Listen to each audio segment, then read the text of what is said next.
بسم الله والحمد لله والصلاة والسلام على رسول الله. أشهد أن لا إله إلا الله وأشهد أن محمدا عبده ورسوله. وبعد، قال الله تبارك وتعالى في كتابه العزيز: الصابرين والصادقين والقانتين والمنفقين والمستغفرين بالأسحار. سورہ آل عمران کی آیت نمبر 17 ہے.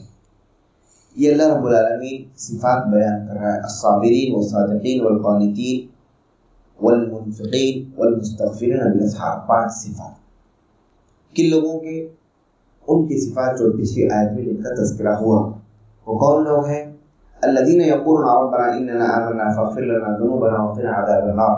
یعنی یہ وہ لوگ ہیں جو اللہ سے کہتے ہیں: اے ہمارے پروردگار، ہم ایمان لائے، ہم اپنے ایمان کا، اپنے نیک اعمال کا وسیلہ لگا کر آپ سے مانگتے ہیں. اور یہ وسیلے کی 3 صورتوں میں سے ایک صورت ہے کہ اے اللہ، اس وسیلے سے ہم مانگتے ہیں کہ ہمیں بخش دیں، فاغفر لنا ذنوبنا، اور ہمیں جہنم کی آگ سے بچا دیں. تو یہ دعائیں جو کثرت سے کہتے ہیں، ان کی یہ 5 صفات ہیں. اور یہ کون لوگ ہیں جو اللہ سے مغفرت مانگتے ہیں، جہنم سے نجات مانگتے ہیں؟ یہ کون لوگ ہیں؟ کہا اللہ نے یہ وہ لوگ ہیں للذین اتقوا، جو اللہ کا تقوی اختیار کرتے ہیں. اللہ کا تقوی اختیار کرنے والے کون لوگ ہیں؟ جو اللہ سے ڈرتے ہیں اور جو کچھ اللہ رزق دیتا ہے اس پر راضی رہتے ہیں. ہرس، لالچ اور ناشکری ان کے پاس نہیں.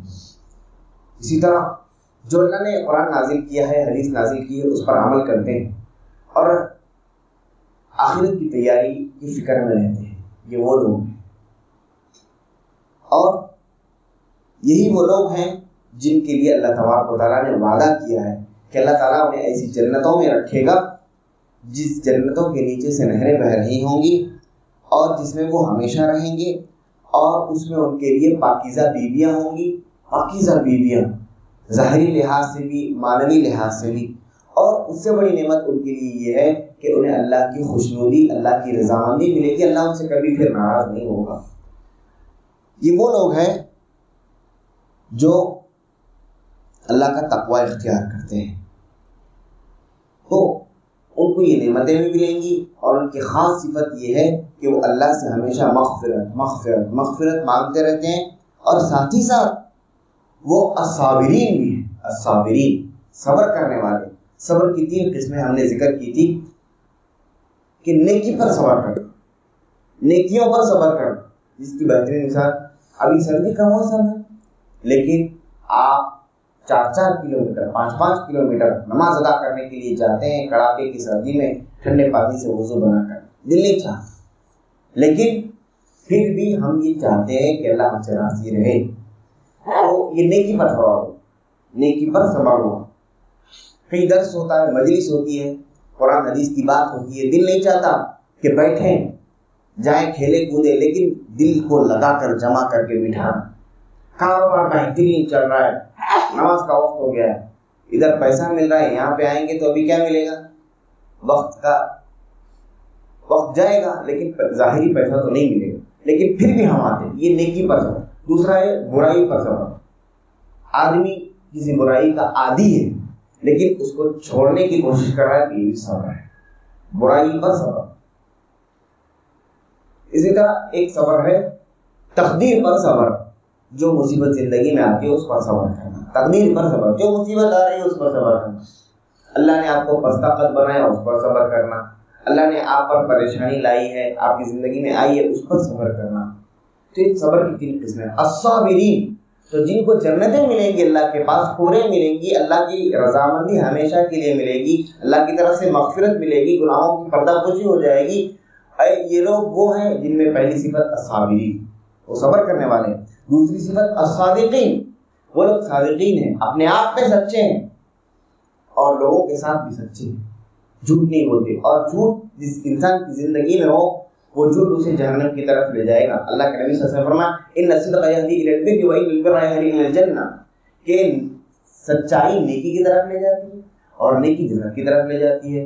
وان الکذب یہدی الی الفجور، اور جھوٹ برائی کی طرف لے جاتا ہے اور برائی جہنم کی طرف لے جاتی ہے. تو یہ لوگ سچے ہیں، اپنے آپ میں بھی، لوگوں میں بھی.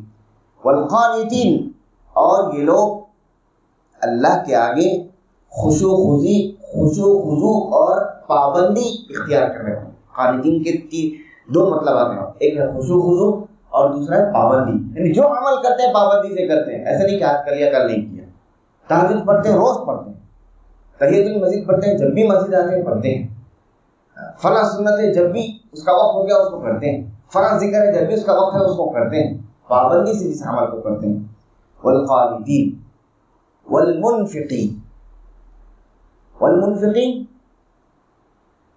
خرچ کرنے والے زکوٰۃ دیتے ہیں, نفلی صدقہ و خیرات کرتے ہیں, بیوی بچوں پر خرچ کرتے ہیں, جن کے حقوق ہے جن پر خرچ کرنا چاہیے ان پر خرچ کرتے ہیں, اور جو ضرورت مند مانگنے کے لیے آتے ہیں ان کو بھی دیتے ہیں. اور سب سے اہم چیز وہ زکوٰۃ میں کوتاہی نہیں کرتے. والمنفقین ایسے لوگ ہیں جن کے لیے جنتیں ہیں, نہریں ہیں.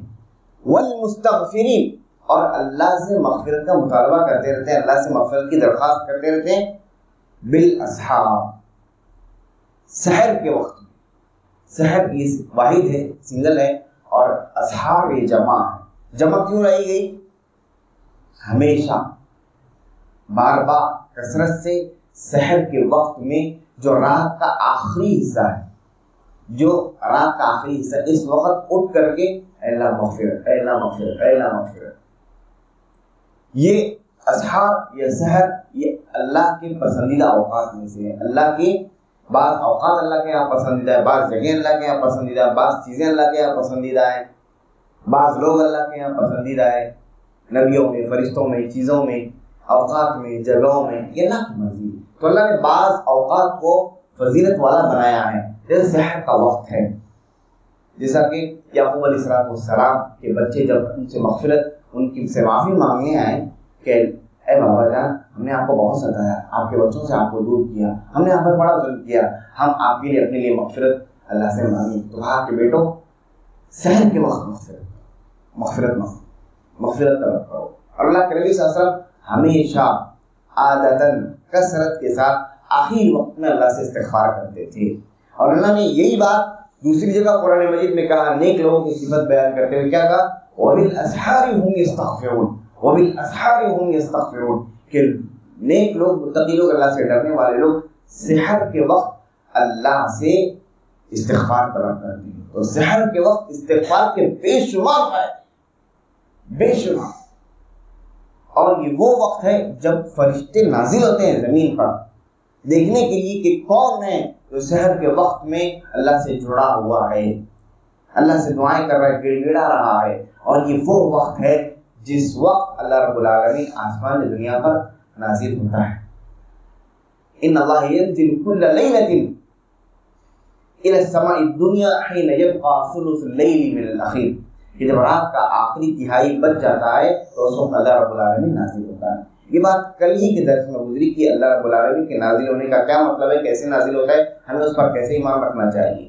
لیکن یہ وہ وقت ہے کہ جب اللہ رب العالمین آسمان دنیا پر نازل ہو کر یہ ندا لگاتا ہے, یہ اعلان کرتا ہے کہ کون ہے جس کی دعا کو میں قبول کروں, جس کی بگڑی بناؤں, جس کے لیے مغفرت کا پروانہ لکھ دوں, جس کو معاف کر دوں, جس کی بخشش کر دوں. تو یہاں پر یہ 5 صفات بیان کیے گئے ہیں. یہ ہے مومن کی زندگی. اسے صبر کرنا ہے, اسے سچ بولنا ہے, اسے اللہ سے ڈرتے رہتے ہوئے پابندی سے عمل کرنا ہے, اور خرچ کرتے رہنا ہے, اور استغفار کرتے رہنا ہے, خاص طور سے سحر کے وقت. یہ 5 کام مومن کی ذمہ داریوں میں سے ہیں. دوسرے اور ٹھیکے نہیں دیے گئے مسلمان مومن کو, دنیا جہان کے یہ جمیلے, وہ ٹینشن, وہ ذمہ داریاں. یہ بات اپنے نفس کی فکر کرے, یہ 5 کام کرتے ہوئے زندگی گزارے, اللہ رب العالمین انشاءاللہ اس کی مغفرت فرما دے گا. اور یہ کام ایک مومن کی زندگی میں سب سے بڑا کارنامہ ہے. اس سے بڑا ایک کوئی کارنامہ مومن کا نہیں ہو سکتا دنیا اور آخرت میں. اللہ رب العالمین اور آپ کو 5 لوگوں میں شامل فرمائے.